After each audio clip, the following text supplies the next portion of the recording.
இப்ப தான் நாம பனை விதைய நட்டுட்டுருக்கோம். முன்னாலலாம் எப்படி இந்த பனை விதை ஒரு இடத்துலேருந்து இன்னொரு இடத்துக்கு பரவுது அப்படின்னு யோசனை பண்ணி பார்த்துருக்கோமா? என்னுடைய யோசனைக்கு வந்த தகவல் என்னன்னா, விலங்குகள் மூலியமா பரவியிருக்குது அப்படின்னு நீங்க பார்க்கலாம். இப்ப சமீபத்தில சில பனங்கொட்டைகள்லாம் பார்த்தீங்கன்னா, விலங்குகள் விலங்குகள் வந்து சூப்பிட்டு அந்த கொட்டைய போட்டிருக்கும். அந்த நிகழ்வ நீங்க பார்த்துருக்கலாம். மாடுகள் மூலமாகவும், பெரும்பாலும் யானைகள் மூலமாகவும் பரவியிருக்குது அப்படின்னு ஒரு தகவல். எப்படின்னா, அந்த பனம்பழத்த யானைகள் அப்படியே சாப்பிட்டுன்னா, அப்படி சாப்பிட்டுட்டு அதுக்கப்புறம் அது வரக்கூடிய கழிவு மூலியமா அந்த பனை விதைகள் ஒரு இடத்திலே முளைச்சிருக்கலாம் அப்படின்னு சொல்றாங்க. யானைகள் பெரும்பாலும் பனைமரங்களை பன பழங்களை விரும்பி சாப்பிடும் அப்படின்னு ஒரு தகவல்.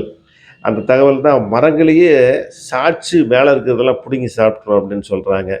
பனம்பழ வாசத்துக்கு கிட்டத்தட்ட ஒரு 200, 300 மீட்டருக்கு அந்த பனம்பழத்தினுடைய கீழ விழுந்தோம்னா அந்த வாசம் அடிக்கும் அப்படின்னு சொல்லுவாங்க. அந்த இதற்கு முன் விலங்குகள் மூலம் பரவிட்டு இருந்தத, இன்னைக்கு நாம மனிதர்களாகிய நாம் இந்த பன மரங்கள் அழிவில் இருந்ததால், நாம்ப அழிச்சதுனால, இப்ப நாம மனிதர்கள் அதற்கு இயற்கைக்கு ஏதோ ஒண்ணு செஞ்சுட்டு இருக்கோம். அந்த இயற்கை தன்னைத்தானே மீட்டுக்கொள்ளும் அப்படின்னு சொல்லுவாங்க. அதே மாரி தான் மீட்டுக்குது. நாம வந்து ஒரு சில விட்டங்கள், சட்டங்கள் நம்ம வெட்டினோம் இல்லையா? அதற்காக கைமாறாக இந்த பண விதைய நாம இப்ப விதைச்சிட்டு இருக்கோம். நாம மட்டுமில்ல, தமிழகத்தில் நிறைய இடங்கள்ல நிறைய தன்னார்வலர்கள் இதன் மூலமாக அந்த வெட்டப்பட்ட மரங்களை திருப்பியும் எடுக்கிறதுக்காக தான் இந்த கைமாறு செஞ்சுட்டு இருக்கோம்னு சொல்லலாம். அதுதான் மிகை. வேற ஒண்ணும் தகவல் இல்ல. இந்த பொன்னேரி கரை குறத்தில் நாங்கள் இந்த பனை விதையை நட்டுக் கொண்டிருக்கிறோம்.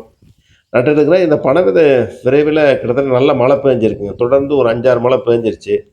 அந்த மழை வரும் காட்சி தான் நாங்க எடுத்திருக்கோம். நான் எடுத்து ஏற்கனவே 2, 3 போட்டேன். நல்லா மழை. இந்த தீபாவளிக்கு முன்னால நாங்க போட்ட விதைகள் அனைத்தும் சிறப்பாக வந்துரும். அடுத்த ஆண்டு உங்களுக்கு இந்த பனை நாங்கள் போட்ட பனை விதையை காமிக்கிறோம் பாருங்க. ஆனா இந்த களக்குத்துல பறிக்கிறத விட, இந்த கட்டவெட்டின்னு இருக்குங்க. பிக்காஸ்ன்னு சொல்லுவாங்க. பிக்காஸு ஆங்கில சொல். கட்டவெட்டி, கொந்தளம் இந்த மாதிரி இருக்கிற நல்லா பறிச்சீங்கன்னா, ஈஸியா பறிக்கலாம்.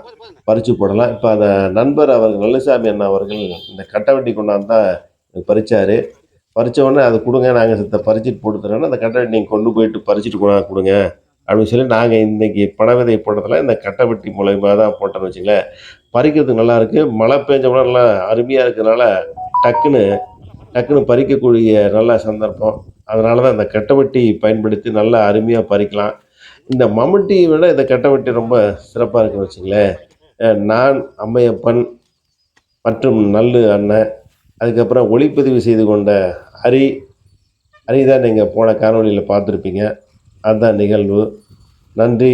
சந்திப்போம் அடுத்த காணொளியில் என்பதை மகிழ்ச்சியோடு தெரிவித்துக் கொள்கிறோம். இன்னும் இந்த காணொளியில் தொடர்ந்து எங்களுடைய பனை விதை நடுக்கும் பணி நடந்து கொண்டே இருக்கிறது. அடுத்த ஆண்டில் இந்த பனை விதை தொடரும். ஏன்னா, இந்த ஆண்டு பனை விதைலாம் முடிஞ்சு போச்சு. அடுத்த ஆண்டுலாம் முளைக்கும். ஐப்பசியோட. நன்றி, வணக்கம். அடுத்த காணொளியில் சந்திப்போமா. வணக்கம். எங்களுக்கு 4 தடவ பனம்பழம் பனம்பழம் பொறுக்கி இந்த தடவை நட்டுட்டாரு. பண்ணாரு. ஆனா அவர் பார்த்து அங்க கிடக்குதுங்க. சொல்லலாம். மனசல்ல. எங்க கஷ்டத்தையும் பங்கெடுத்து கூடயே இருந்து எங்களுக்கு ஒத்துழைப்பு செஞ்சிருக்காரு. நல்ல உள்ளங்களே விவசாயி ஆலி அவர் நிறைய எங்களுக்கு ஹெல்ப் பண்ணியிருக்காருங்க. இது வந்து பொன்னேரி குளம். அதான் அவர் பால் வியாபாரத்தை விட்டு நமக்காக நின்று போகணும்.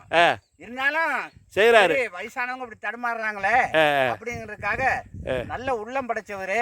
2 பசங்க ஒரு பொண்ணு. எங்க இது எங்களுக்கு கொஞ்சம் ஒத்துழைப்பு பண்றாரு. நல்லா இருக்காரு. நல்லா இருக்குங்க. எப்ப வேணாலும் போன் பண்ணுங்க, நான் பொறுக்கி வைக்கிறேன் அப்படின்னு சொல்றது எல்லாமே எல்லாரும் பண்ண மாட்டாங்க. வாழ்வோம். நல்லா இருக்கு. சரிங்கண்ணா. வணக்கம்.